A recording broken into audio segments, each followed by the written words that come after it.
নমস্কাৰ বন্ধুসকল, কি খবৰ? ভালনে আপোনালোকৰ? মই বৰ্ষা আপোনাৰ সৈতে চেনেলটো লৈ আৰু আজি অন্য এটি ভিডিঅ' লৈ মই বৰ্ষাই পুনৰবাৰ স্বাগতম জনাইছোঁ।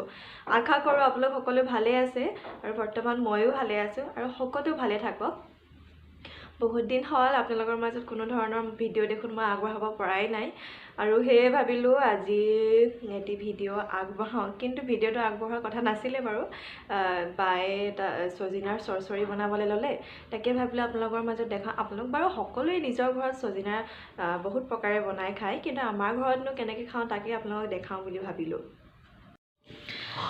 আজি আমি বনাম চজিনাৰ চৰচৰি আৰু চজিনাৰ চৰচৰি বনাবৰ কাৰণে মই লৈছোঁ ইয়াত অলপ সৰিয়হ, বগা সৰিয়হ আৰু লগতে লৈছোঁ কেইটামান কেঁচা জলকীয়া আৰু কেইটামান কণ বিলাহী, কেইফুটামান নহৰু আৰু এয়া চজিনা আৰু আলুখিনি ভালকৈ গুচাই ধুই লৈছোঁ।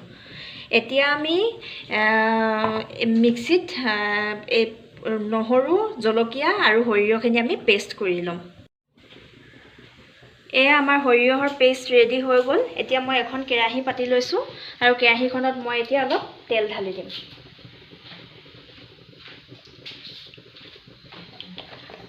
তেলখিনি গৰম হ'বলৈ দিছোঁ। এয়া কেৰাহীত তেলখিনি গৰম হোৱাৰ পাছত মই ইয়াত আলু আৰু চজিনাখিনি অলপ ফ্ৰাই কৰি ল'ম।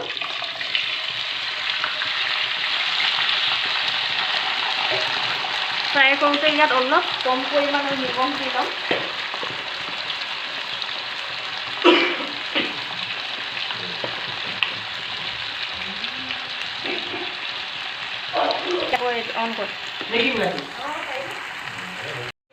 এতিয়া মই এইখিনি অলপ সিজিবলৈ 2 মিনিটৰ কাৰণে ঢাকি দিম আৰু এইখিনি এতিয়া হৈ আছে। এয়া চাওক, ইয়াৰ কালাৰটো অলপ চেঞ্জ হোৱালৈকে মই এইখিনি ফ্ৰাই কৰি ল'ম অলপ। এয়া 1 মিনিটমানৰ পাছত চজিনাৰ ৰংটো সলনি হৈছেগৈ। মই আৰু 2 মিনিটমান ইয়াত ৰাখিম তেলত, তাৰপাছত মই ইয়াত তেলৰ পৰা উঠাই দিম আৰু 2 মিনিট থাকিবলৈ দিওঁ। 2 মিনিটৰ পাছত আপোনালোকক দেখাই আছোঁ। এয়া 2 মিনিটৰ পাছত ঢাকন আঁতৰাই চাইছোঁ। এয়া চজিনাখিনি আমাৰ প্ৰায় হৈ গৈছে। এতিয়া এইখিনি মই এটা বাউলত উঠাই ল'ম। অলপ টুকি টুকি উঠাম যাতে তেলটো নাহে।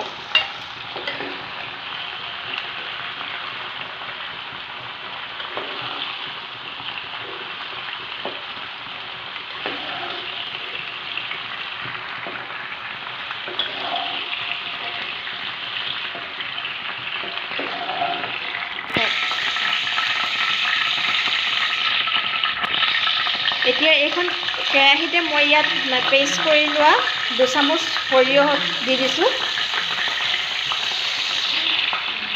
আৰু অলপ দি দিছোঁ। এতিয়া সৰিয়হখিনি মই ভাজি ল'ম। ভালকৈ ভাজ নোখোৱালৈকে সৰিয়হখিনি মই ভাজি ল'ম।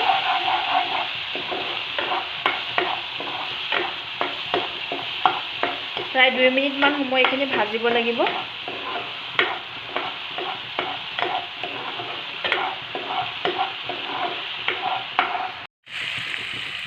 এতিয়া সৰিয়হখিনি ভাজি লোৱা হৈ গৈছে। ইয়াত মই এতিয়া কণ বিলাহীকেইটা এড কৰি দিম।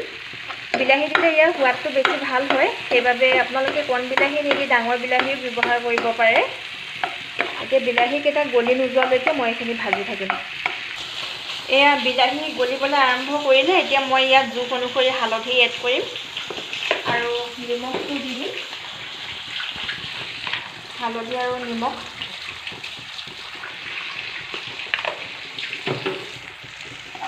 হালধি আৰু নিমখটো মই সৰিয়হখিনিৰ লগত ভালকৈ মিক্স কৰি ইয়াত মই এতিয়া ভাজি লোৱা চজিনাখিনি এড কৰিম। এইখিনি ভালকৈ মিলাই ল'ম।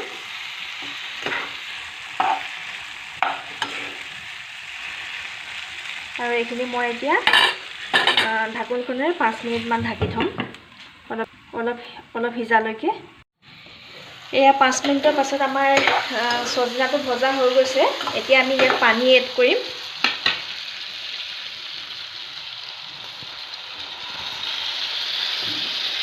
বহুত বেছি পানী এড নকৰিব। যিমানলৈকে চজিনা সিজিবৰ কাৰণে পানীৰ প্ৰয়োজন হ'ব, সিমানখিনিয়ে পানী আপোনালোকে ইয়াত এড কৰিব।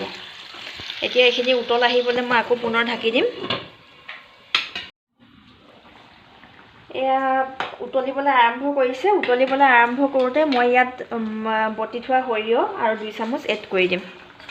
সৰু চামুচেৰে 2 চামুচ এড কৰি দিব উতল অহাৰ পাছত দেখিছেনে কোন বিলাহী দিয়াৰ কাৰণে কালাৰটো কিমান ধুনীয়া হৈছে এখিনি আকৌ মই পুনৰ 10-15 মিনিট মানৰ কাৰণে হিজিবলৈ দিম যেতিয়ালৈকে পানীটো অলপ শুকাই নাযায় তেতিয়ালৈকে এখিনি ঢাকুন মাৰি ৰাখিম এয়া আমাৰ সজিনাৰ চৰচৰি খাবলৈ ৰেডি হৈ গ'ল চাওক কালাৰটো কি ধুনীয়া আহিছে আৰু সৰিয়হ দি বনালে সজিনা খাবলৈ খুব সুন্দৰ হয় আপোনালোকে যদি খোৱা নাই এবাৰ এইদৰে বনাই খাই চাব খুব সোৱাদ হয় আৰু ভিডিঅ'টো শেষলৈকে চাই থকাৰ বাবে আপোনালোকক অশেষ ধন্যবাদ